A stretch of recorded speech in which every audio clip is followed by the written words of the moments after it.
Bienvenidos al canal de reconocimiento y medición, un canal dedicado al estudio y al análisis de las ciencias contables y financieras, y que está al servicio de los estudiantes y de los nobles colegas de esta, la cual nosotros no dudamos en calificar la mejor profesión del mundo. En esta oportunidad vamos a dar inicio al análisis de la sección número 2 de la NIC para las pymes. Ella contempla los conceptos y los principios fundamentales de la información financiera.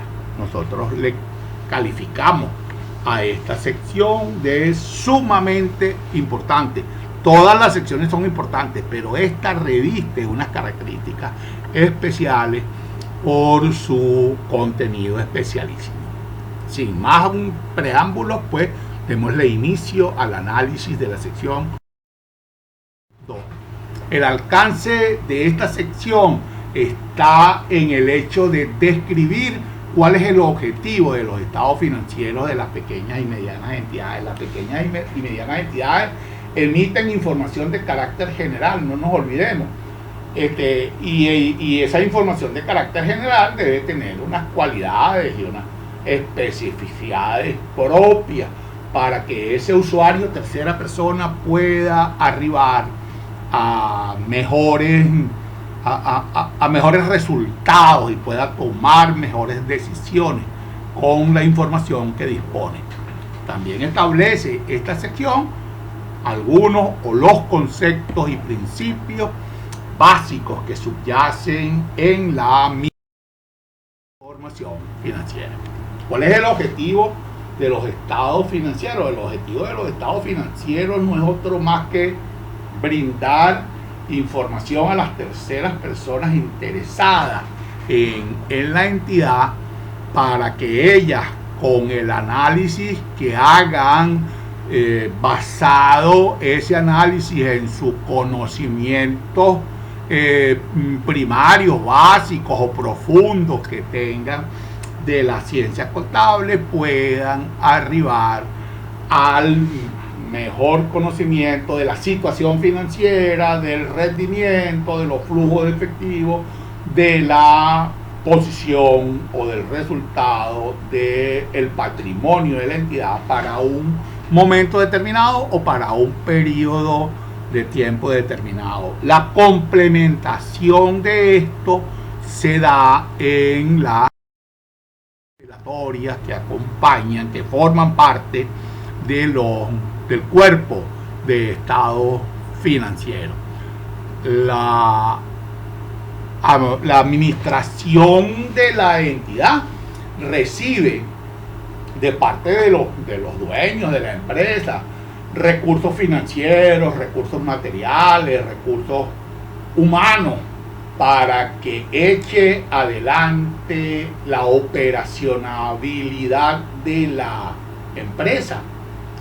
Y los estados financieros también evalúan entonces esa gestión administrativa. De allí que esté absolutamente bien identificada la norma cuando habla de información financiera y no de información contable, porque la información financiera es mucho más completa que la información contable, y esta es una de eso.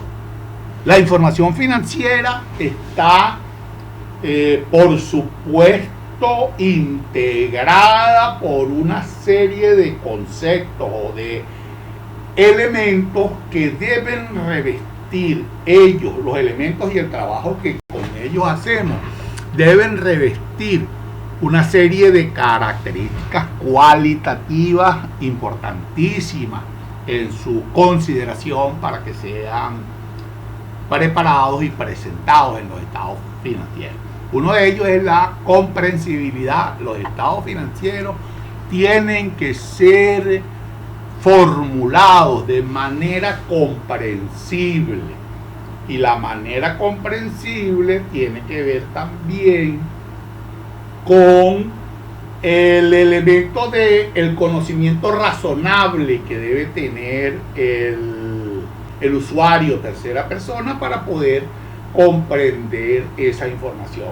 No puede la información financiera estar presentada ni en términos muy enrevesados, ni tampoco en un lenguaje extremadamente básico. Tiene que estar presentada en el lenguaje técnico necesario para ser comprendido. En la tercera persona no tiene ese nivel razonable de conocimiento, entonces ella buscará quien efectúe el análisis y se lo presente a ella.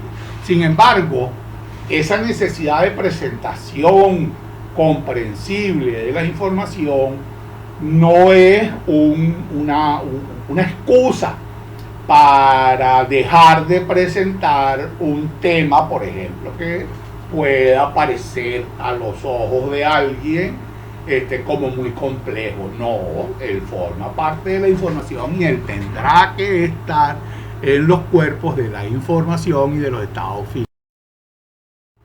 La relevancia es otro de las características de la información y del trabajo que con la información se efectúa.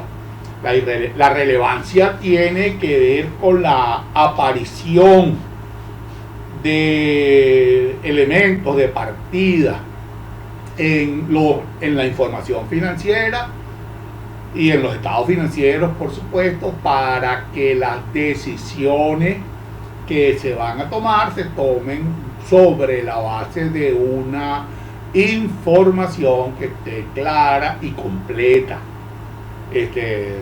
No puede ser, no es susceptible de aceptación que una información por interés de la entidad no aparezca, porque no nos interesa que esa se sepa. Resulta que esa información tiene una determinada relevancia a la hora de tomar decisiones. En consecuencia, ella tiene en los estados financieros. La materialidad o la importancia relativa, otro de los elementos de la información financiera que tiene una cualidad, una calidad especialísima. La relevancia está referida al aparecer o no, y la materialidad está referida al quantum de la partida. Todas las partidas serán importantes, por supuesto, en la medida que los montos de las partidas y la significación de la partida sean más altos, tendrá más materialidad y más relevancia, pero no por eso no quiere decir que una partida que en un momento determinado a nosotros nos pueda parecer insignificante no tenga materialidad. Y la norma no permite que por insignificante que nos pueda parecer la magnitud del error o de la inexactitud que se cometa, no se corrija. No, hay que corregirlo independientemente de los cuales estemos hablando. ¿Sí? El establecimiento de el respeto a la materialidad no significa que nosotros podamos como es poquito, no te preocupes, no lo presentes y no pasa nada. No, señores, la importancia relativa para uno puede parecer pequeña, pero para otros puede ser grande, y ella va a tener incidencia en varios estados financieros, en el estado de resultados, en el estado de flujo de efectivo. Tenemos que respetar esa importancia y su aparición en la información financiera. La fiabilidad, por supuesto, la información financiera tiene que ser fiable, la información financiera tiene que estar en la medida de lo posible libre de error significativo y de sesgo. Si la información financiera tiene error voluntario o involuntario, ella va a atentar contra la fiabilidad, contra esa confianza que es necesaria que se genere con la información financiera. Lo mismo ocurriría con el sesgo. Si nosotros presentamos información financiera que no está libre de sesgo, entonces estamos presentando estados financieros que no son neutrales y estamos entonces de alguna manera jugando de manera no idónea, de manera hasta ilegal en algunos casos, como estaríamos presentando.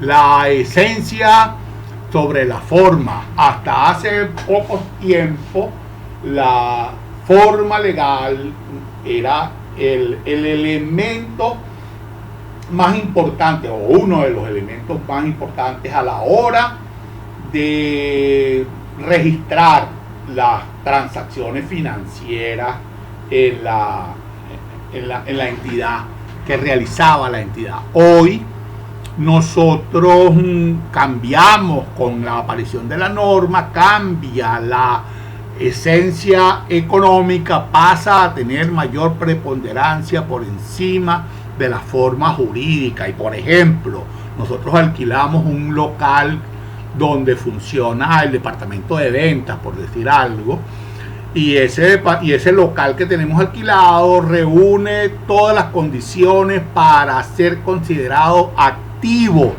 por la entidad. En consecuencia, él va a formar parte de los estados financieros como activo. Pero eso es desde el punto de vista financiero. Desde el punto de vista legal, él seguirá siendo del propietario. Nosotros no se lo estamos expropiando ni nada de eso.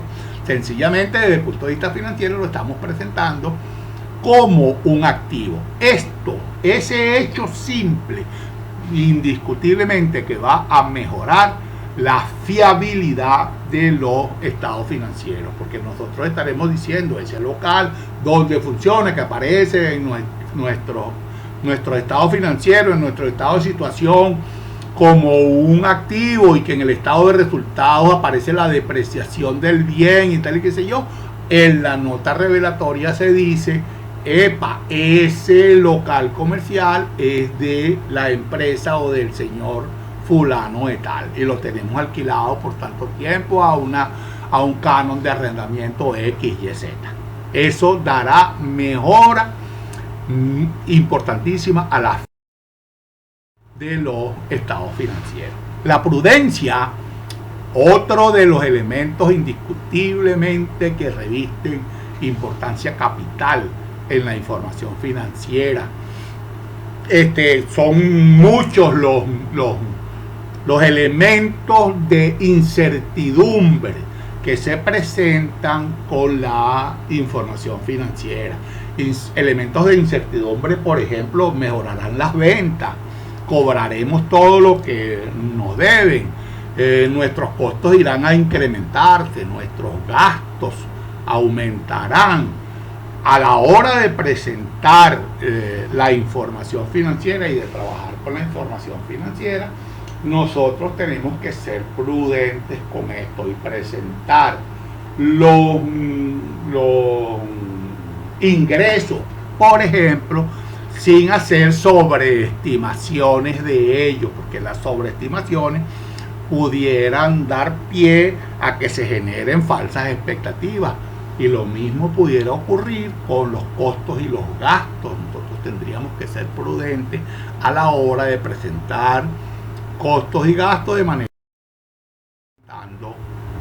por debajo de lo que ello pudiera ser real.